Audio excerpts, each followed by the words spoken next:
Hey there, it's George Fourie. Welcome to another Martial Arts Media Business podcast episode. Today I've got a guest with me, and I was just looking through, I actually Googled it, when the last time he was on the podcast, and it goes back to episode 14, November the 1st, 2016, 9 years A ago. long t Cool. Welcome back, Hakan. Thank you, George. Happy to be here. Awesome. So I'm trying to think when we had that podcast, I saw you do a demonstration at Weimar, and that's probably a couple of years before that. And you already had your DVDs. I think we still got your DVD box of your program. We're telling our age, aren't we? And I guess it's funny how like our journey together, worked together. I also looked into Stripe, and you've also the longest standing client that I've worked with in regards to marketing and Facebook ads.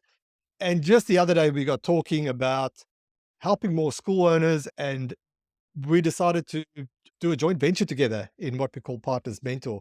And we'll probably talk a little bit about that, but there's a few things that we want to discuss in the industry, particularly where people are getting stuck, things that we are seeing. There's a lot of our conversations on Messenger back and forth and planning and doing some marketing, and me getting feedback from what you're seeing on the mats, hands on, me looking at what am I seeing around the industry, what's coming from different school owners around the globe, what people are facing.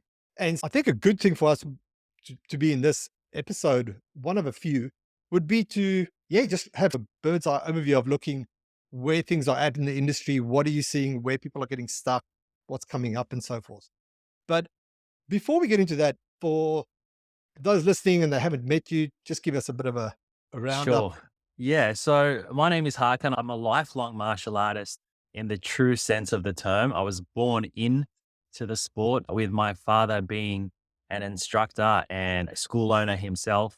So I've had the unique perspective of being a student and then growing up in the academy and doing everything around that in terms of training and competing and doing demonstrations and basically doing everything that was required. However, it also came with the business side of the industry. So what that meant was after the classes were done, whether it was conversations at home with the family or in the car with my dad, we always spoke about the challenges around running an academy and instructors and leads and everything along with that. My father, when he first established the academy, like most in the industry, it was a hobby for him. It was a passion that he did on the side. And his instructor gave him the pathway and the opportunity to start teaching, which he did. And that naturally flowed on into some schools, some locations. And it was a passion project until it wasn't.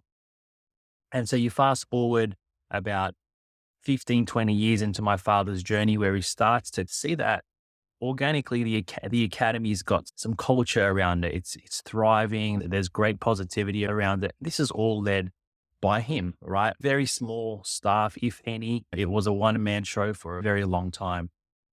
And then through his connections in the industry, through his friends and through other instructors, the industry started to transform.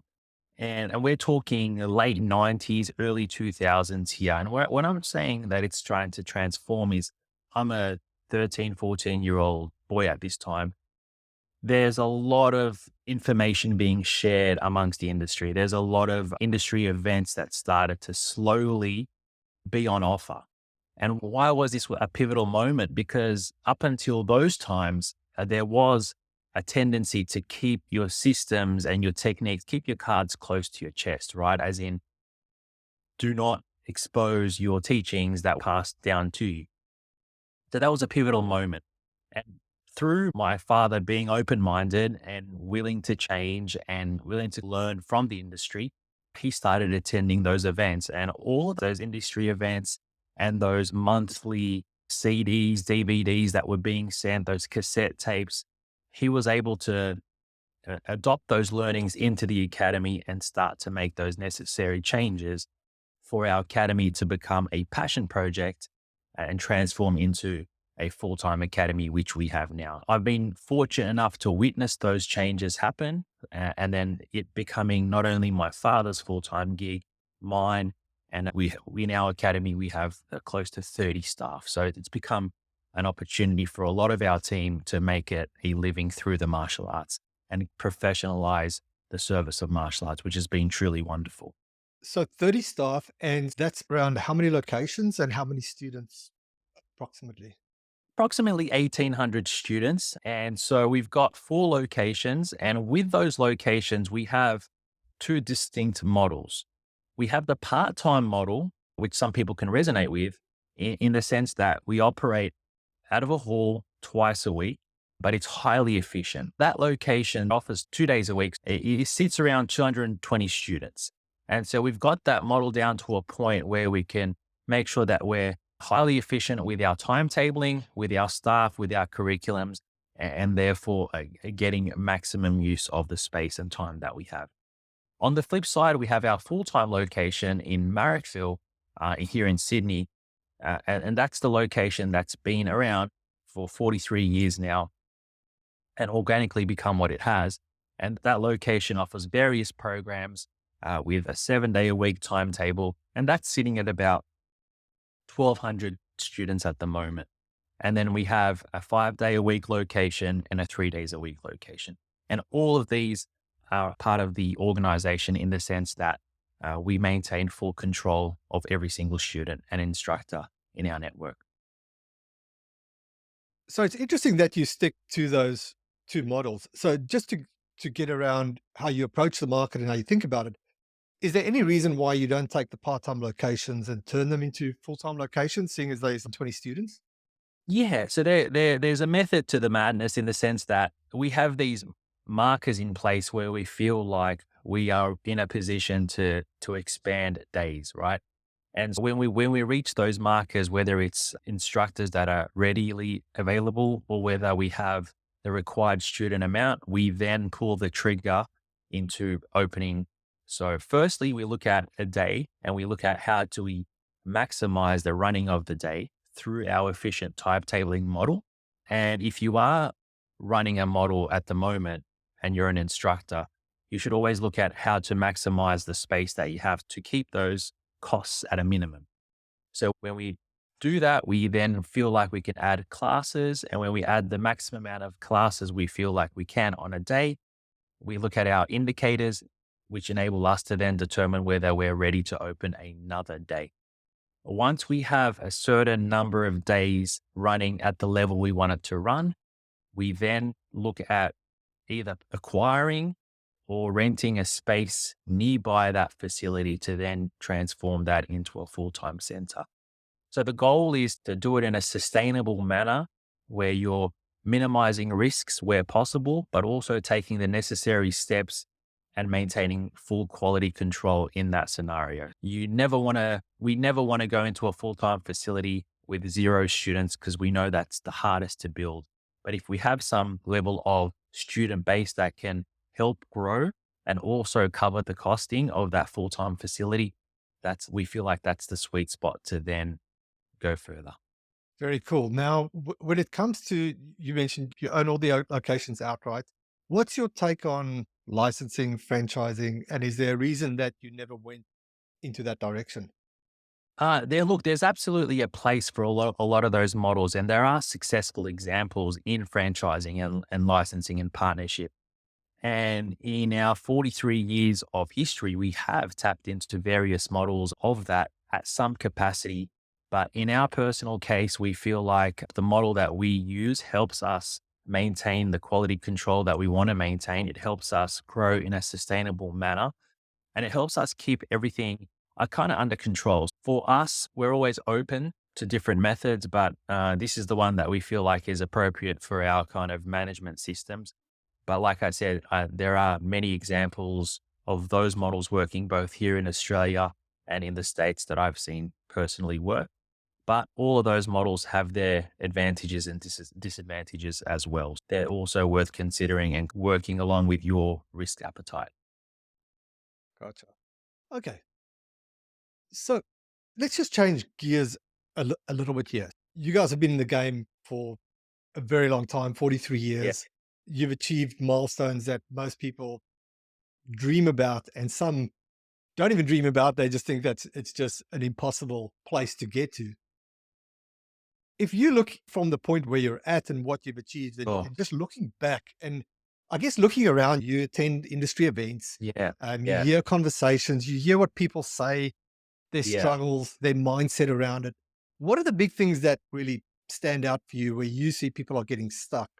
I guess we could start at a certain point. Let's just start a broad Yeah. overview of the common things that you see, and then we can get down to it a bit deeper, maybe at certain levels.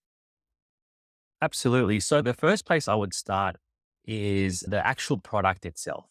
What's actually happening on the mats, right? So if you're creating a great vibe on the mats and you're running killer classes, given that we're in the service industry and referrals and word of mouth are a big part of what we do, you should organically be experiencing some level of growth that's going to help you pay your bills, pay your instructors.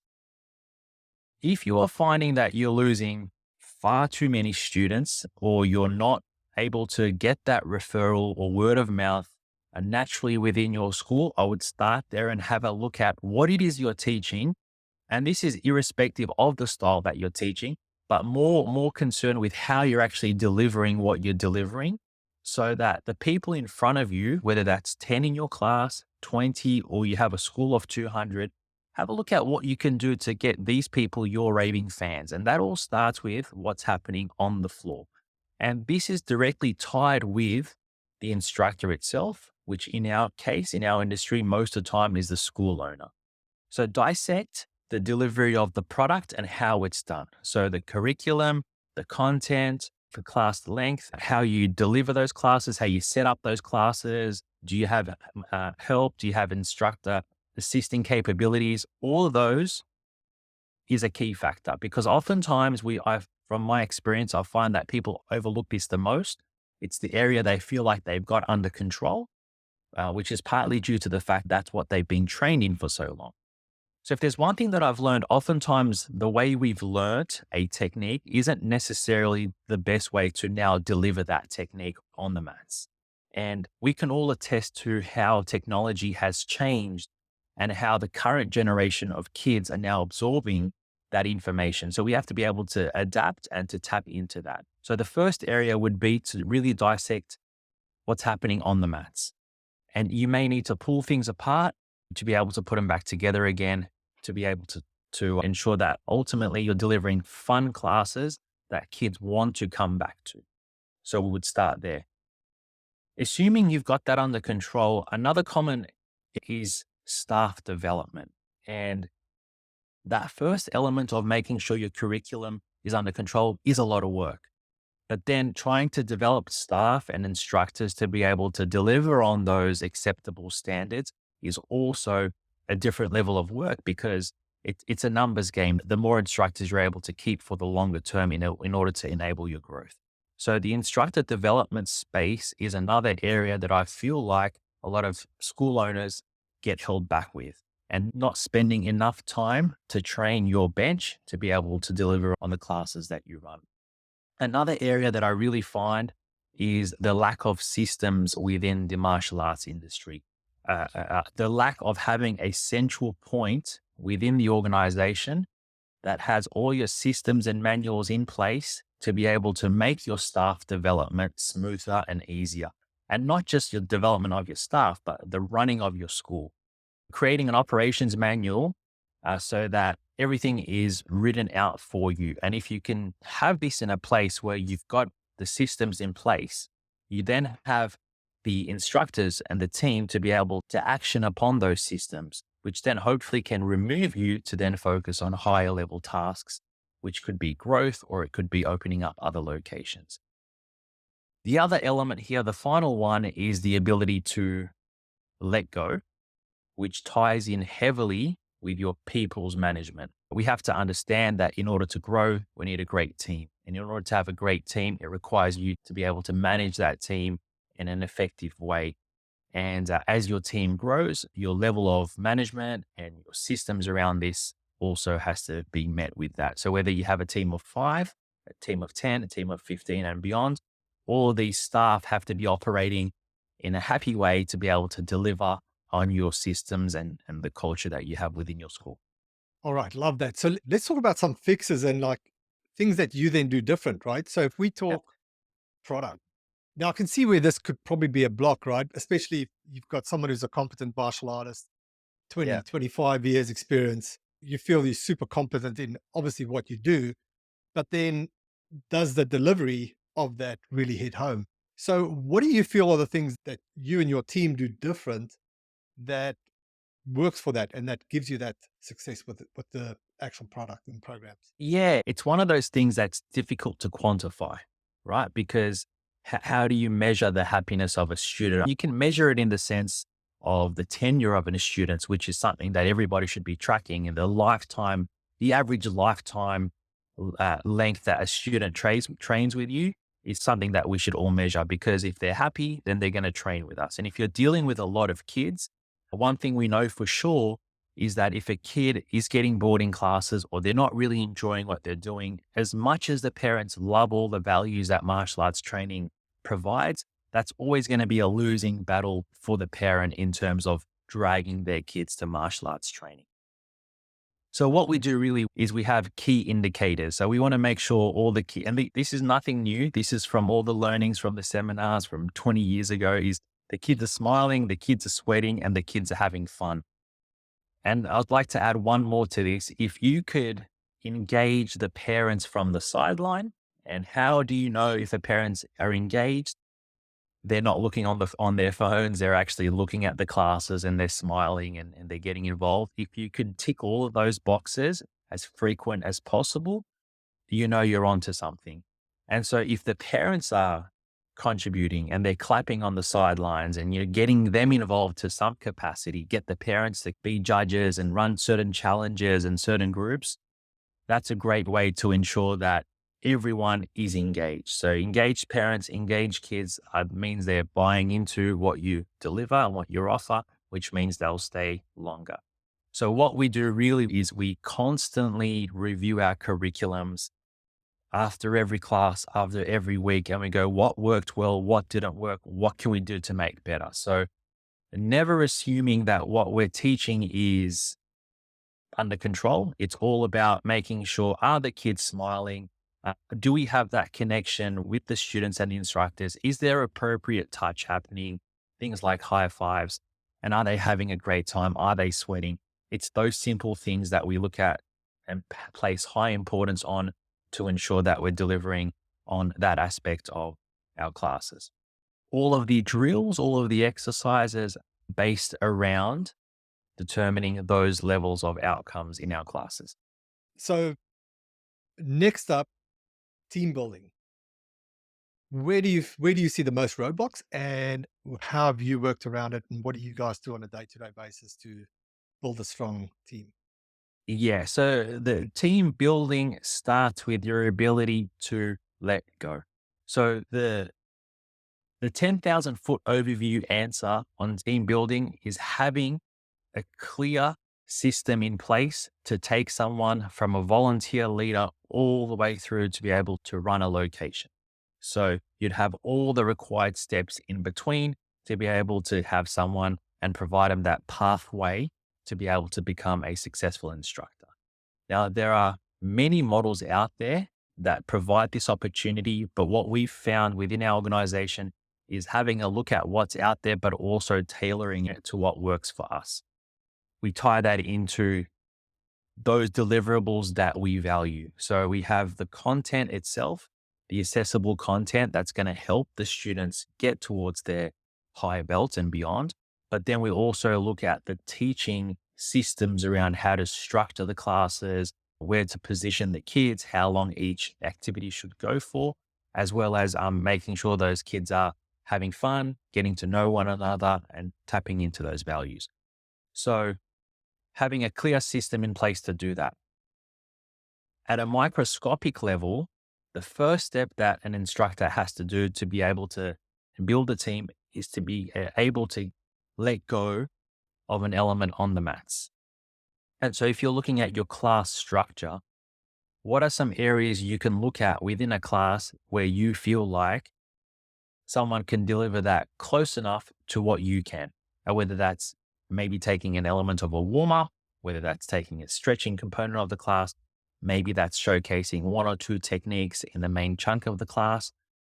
So giving people the opportunity and empowering them to be able to be a leader in the class is where all of this begins. So giving up people opportunity to be a leader and then empowering them and telling them, hey, you have it within you to be a fantastic instructor one day. I believe in you. Can you please do this next week? I'll get you to take this component of the class. It starts with having those one-on-one conversations at the very beginning. It then leads into consistent staff training, consistent levels for staff. And a simple way to think about this is if you think about your belt systems and they progress and they have their requirements that they have to meet in order to get through, say, to their black belt, it's the same thing in the instructor development space. So they have their requirements that they need to do, and it starts really simple. Like for some of our junior leaders, it's as simple as holding pads, maybe high-fiving kids, greeting kids as they walk in, showing people where to put their shoes, tying belts. Simple as that. Demonstrating techniques. We then assess them and give them the next level of tools and strategies they can do to become a better instructor. And over time, they then transform into your instructor team.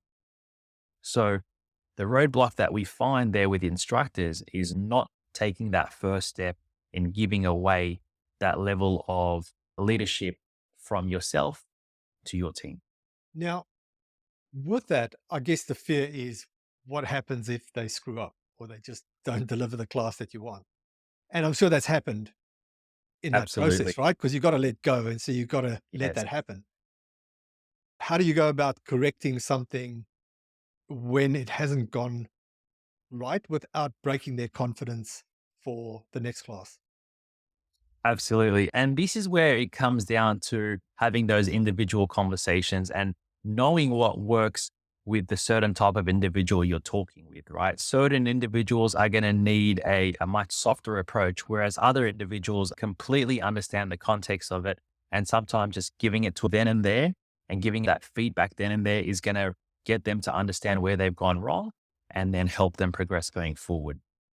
Of course, things are going to go wrong. Right? The moment we kind of delegate responsibility, there's going to be elements where we're going to be let down, either through the delivery itself, or maybe instructors are showing up late, or reliability issues, and so on.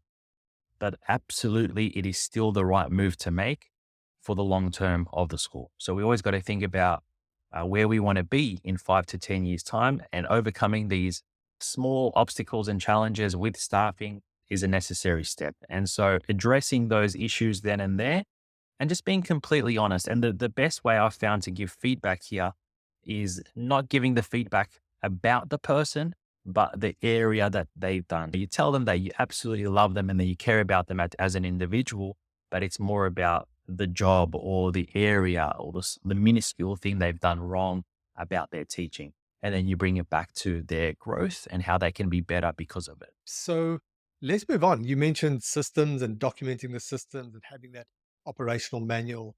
Where do you see the roadblocks there? What have you guys put in place to systemize? Yeah. So you would see a common theme here, George, in the sense that oftentimes when people look at us as martial arts instructors, they feel like we have such few working hours, right? You come on, you teach from 4, finish teaching at 7:30 or 8:30, and then off you go home and you have all this time. But as you can see, setting up all these things, whether it's instructor development, whether it's running ad campaigns and leads, these are additional projects that constantly have to be happening to be able to lay the foundations for growth, right? To be able to create the assets within your school outside of the mats itself so that the school can then be thriving as an autonomous organization, ultimately without you. And that then segues into our systems, right? And so creating those systems, which is essentially having processes in place to be able to run the day to day of your school. And the best way to look at this is if someone was to walk into your organization, do you have a central point that they can look at to be able to then teach a class if needed, or run the administration side if needed, or maybe do some sales calls if needed? So in terms of creating systems, anything that has to be done more than twice, 2 or 3 times, should have a written process for it. And then there are many tools around this, whether it's screen grabs and doing videos around how all of this should be done. But it's just taking the time for it to be done and then following those systems and making sure there's some accountability around those systems is what also has to be done going forward. So it's critical. And this is like creating the recipes. If you had a restaurant type business, what's the recipes for success in terms of the food that you create? It's the same thing in our martial arts business, if not more so, because we don't have that actual physical product. So we have the intangible service that we provide.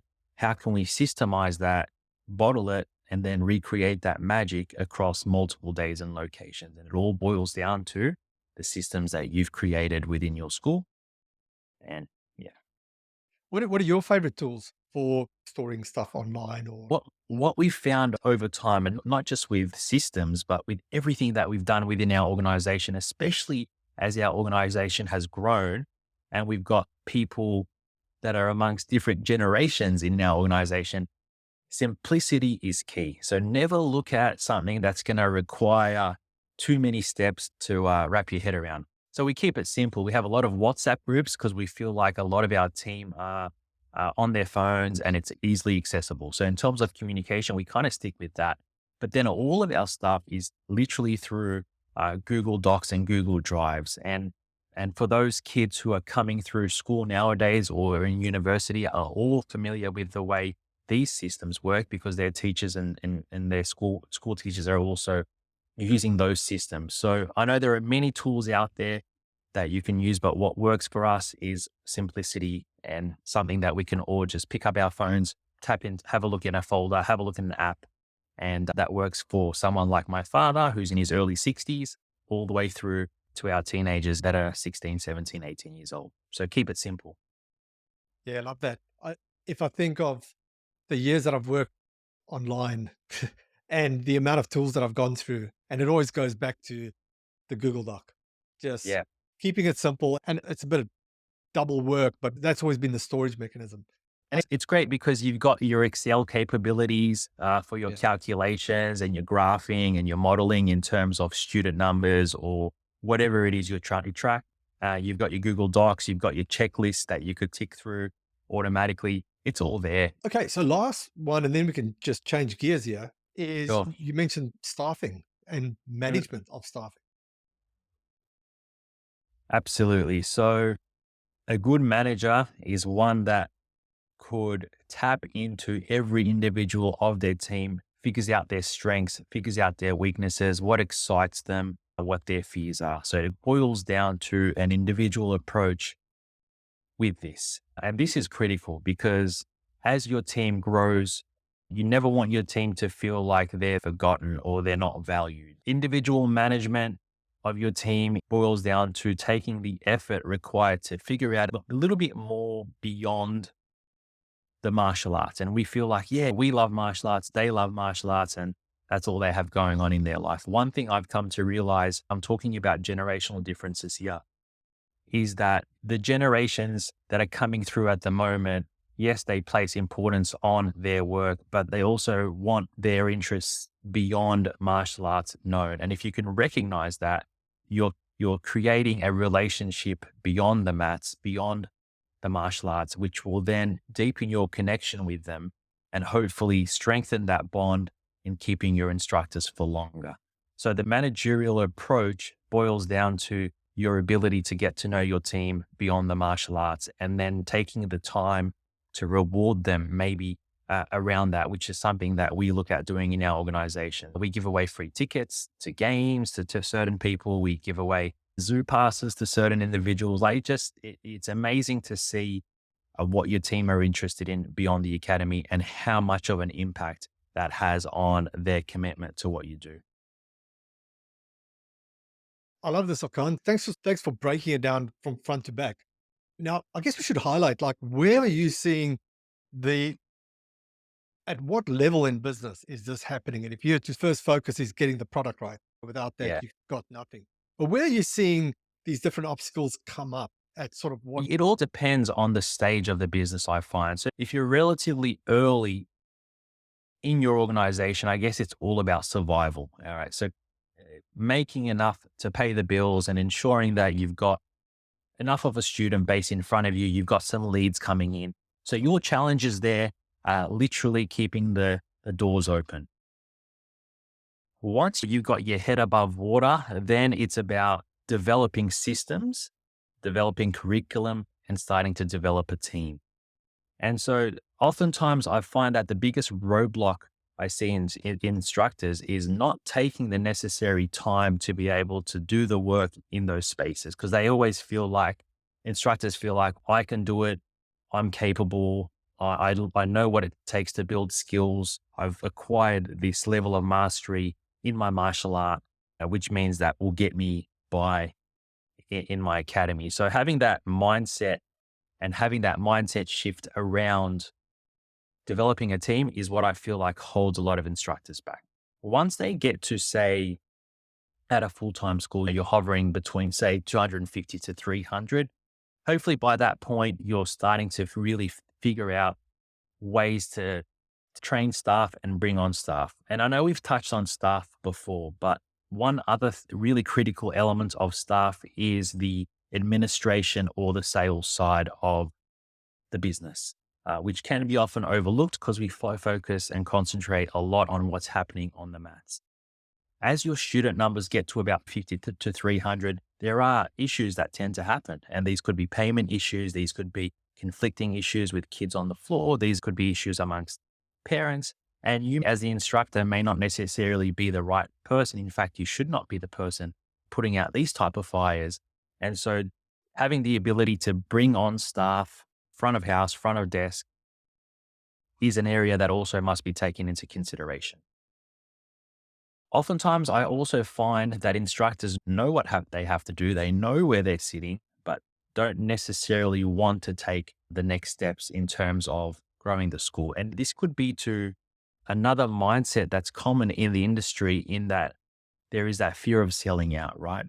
There's still that notion that being a successful martial artist and making money from your business is inherently a bad thing because maybe your instructor was just getting by, or maybe your instructor was really struggling financially.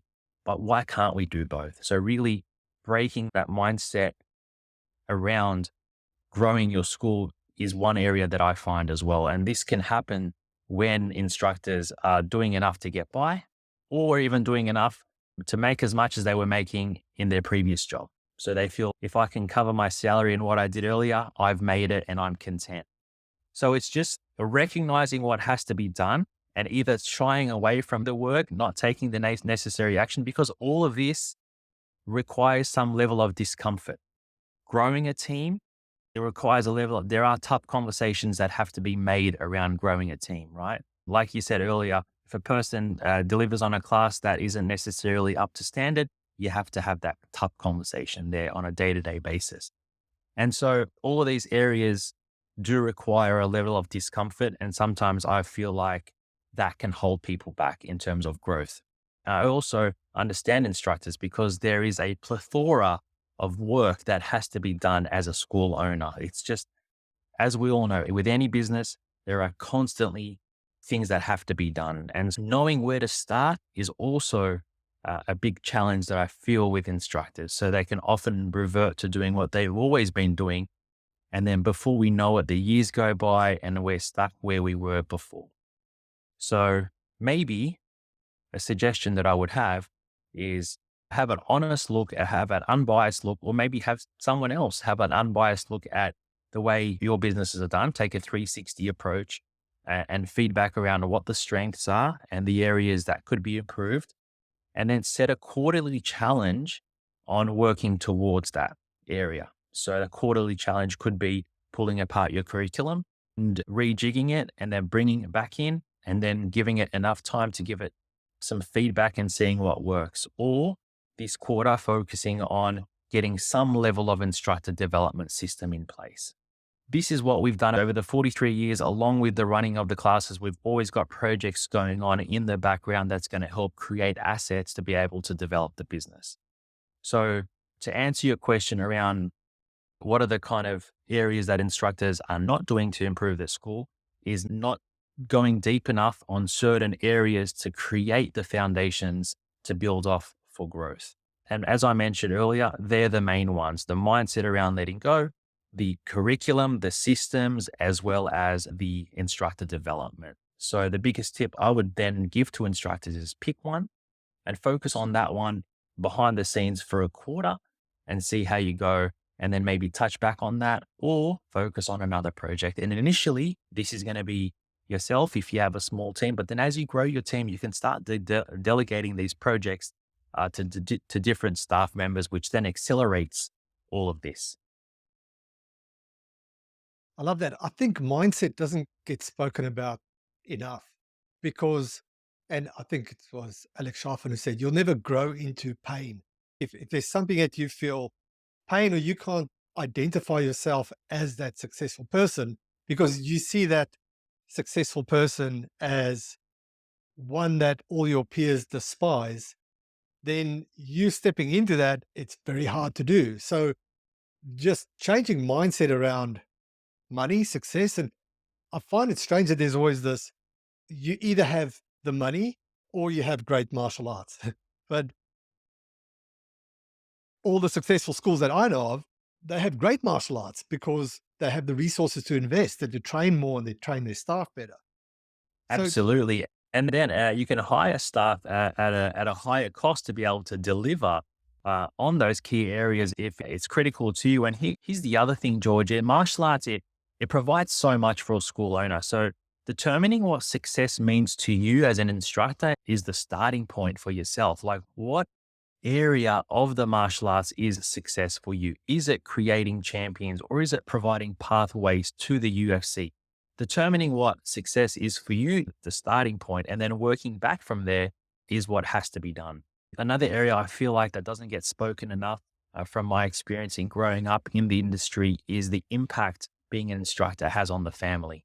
And so placing high importance around the value of family, because the martial arts world and being a school owner is one that can just suck your time away on so many fronts. And it's easy to go down so many different rabbit holes, but then having the ability to stop and be able to determine where your time ends, whether it's for a task or for your family, is another area that I feel like it doesn't get spoken enough because as a negative byproduct of being a school owner, it's difficult to then spend that time with your family because our evenings and weekends are consumed either teaching or training or going to competitions. And so that's another area that I feel like has to be managed well because it can have an impact on those that you love.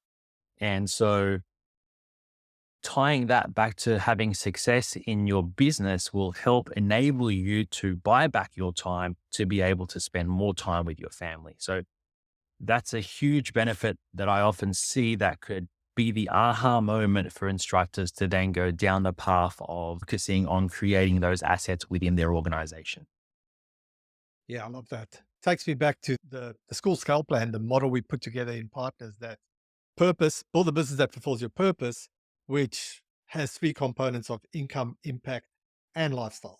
Absolutely. Yep, you need the income. Yep, you want to make the impacts for your students, but you've got to have the balance of lifestyle and family in between that as well.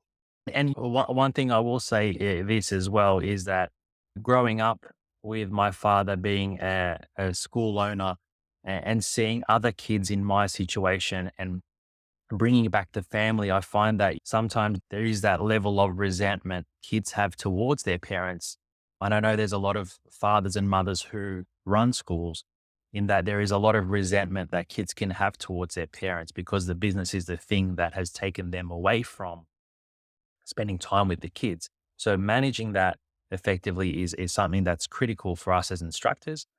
And it can go both ways. People who love what the martial arts offers and take the business and the academy further, or you see them go completely the opposite way and want nothing to do with the martial arts space because of all, I don't want to say trauma, but I guess because of all the background work that families and kids have to endure with parents being involved as instructors. 100%. I think that's almost a whole other podcast right there. Cool. I guess there's a few things that I just want to highlight. And I think we should definitely have a round two and a round three, and we can elaborate on a lot of these topics. If you're listening and you or watching this and you enjoyed this episode and you'd like us to dive deeper into one of the topics that we discussed, please do that. I do want to make an invitation because if you hear what Hakan was saying and these obstacles that they faced and have overcome, and it's taken them to a place, multiple locations, 1,850 students. The only fast track we get in life is just getting the answer of someone that's been in that situation that you know, that you are facing. You face a situation and someone, oh, hang on, I've done that. Try this or try that. And so we've put together a program. It's called Partners Mentor. It's not a program with you got a ton of stuff to watch and do. Although there is that if you need, but the core of the program is access to get answers of what you're facing, what are the things that you need to do to go the next step in your business. Private group, very small group, but the overarching goal is if your goal is something bigger, seven-figure school, or you're already there and you're stretching beyond that, and you find value in any of these things, then reach out. The easiest place is probably you could look up, just message me on Facebook, or if you go martialartsmedia.com/155, that'll take you to the recording of this episode, and you can just shoot us a message from there as well. Yeah, sorry, anything to add on that, Hakan? No, I think we've touched on quite a bit there. We can always dive deeper into many aspects of that. I guess one thing that we've done over those 43 years is we've made a lot of mistakes. And those mistakes have cost us time and they've cost us money. And so, if there's anything we can do to alleviate that in one's martial arts journey, we're always happy to help. And we're always happy to make sure that people don't make those mistakes because one thing we can't buy back is time. So, if there's anything we can do to be able to give you that quick answer that you can go take action on, we're here for your support to make that happen.